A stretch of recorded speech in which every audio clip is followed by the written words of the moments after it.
Hey guys, I'm MCLabs15, and today I want to show you how my portal gun works. So, in my previous video, I demonstrated this portal gun, where you have these two bows, correct? So, let me just get rid of this. So, when you take one bow, you can shoot it at the wall, and you'll get a portal there. So, then that appears. Then we can shoot another portal at this wall, and the corresponding portal will appear. And it works for any white wall in the world anywhere, as long as you make a special as long as you have the special white wall. So if I shoot a portal into any of these walls, it'll work. So let me show you how it works. Now it starts out with this hopper clock here. This leads to this command block, which tests for an arrow stuck in the ground. So if I were to shoot an arrow there, you'll see it outputs. It triggers the rest of the redstone and opens a portal. So I can click this egg to get rid of it.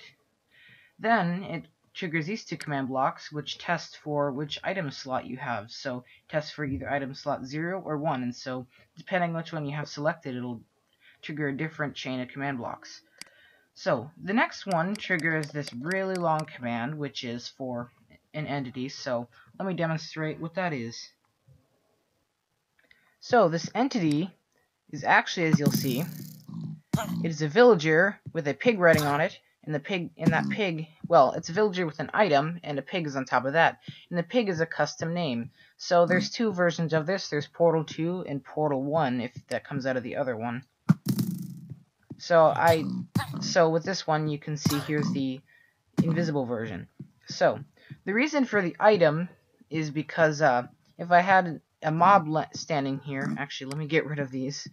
So if I have a mob standing here, you can easily just nudge it around. So the item keeps the pig in place.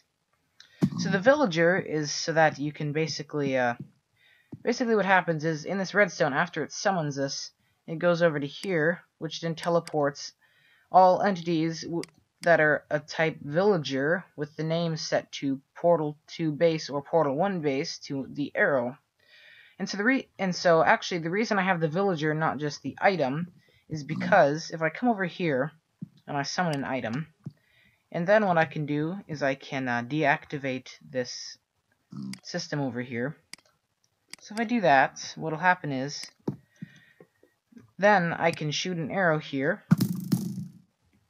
and then I can teleport the ooh, crap.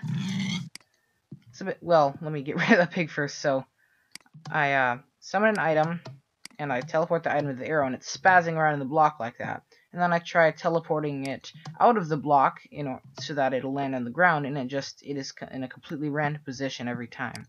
So if I do it again, you'll see it's just madness. You can never predict where it lands, and it just didn't work out very well. So I have the villager there.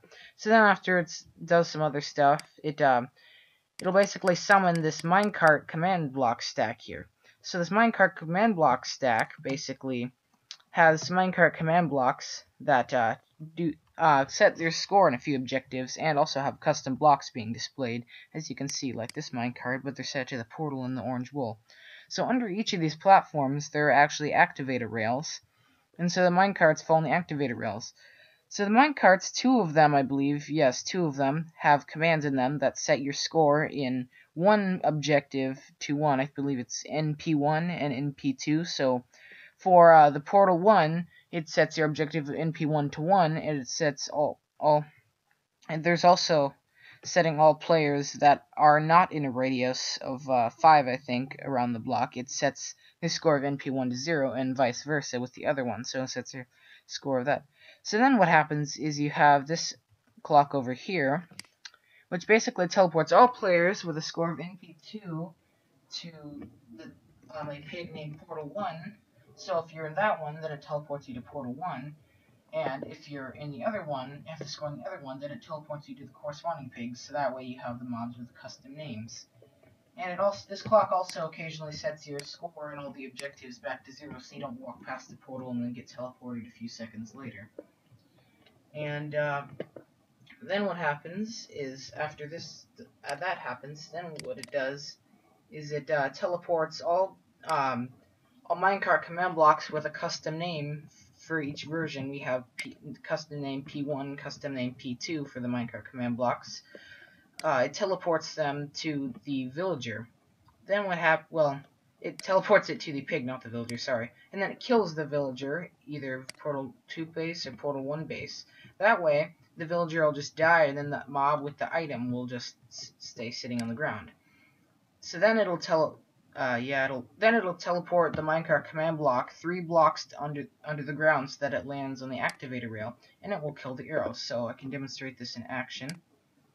So I shoot it, you'll see villager appears if I reactivate the system.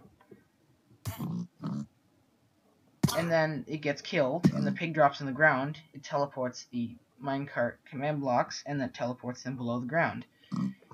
And so also, there's a little bit of redstone in here, but it's nothing major. It's just a fast clock with this command block teleporting all entities that are type villager in a small radius, 1 block in this direction that I'm flying in. So that way they don't get stuck in the block, because if you try to summon a mob, because what happens is when it gets teleported to the arrow, it'll get stuck in the block, so it just teleports it 1 block over, so it'll fall on the ground.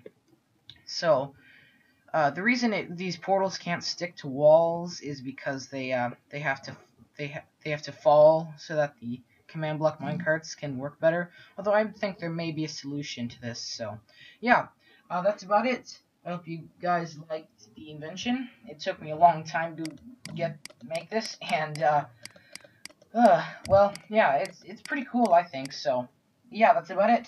I'm MCLaz15. Thank you guys for watching. If you enjoyed this video, please rate, comment, or subscribe. And I will see you guys later.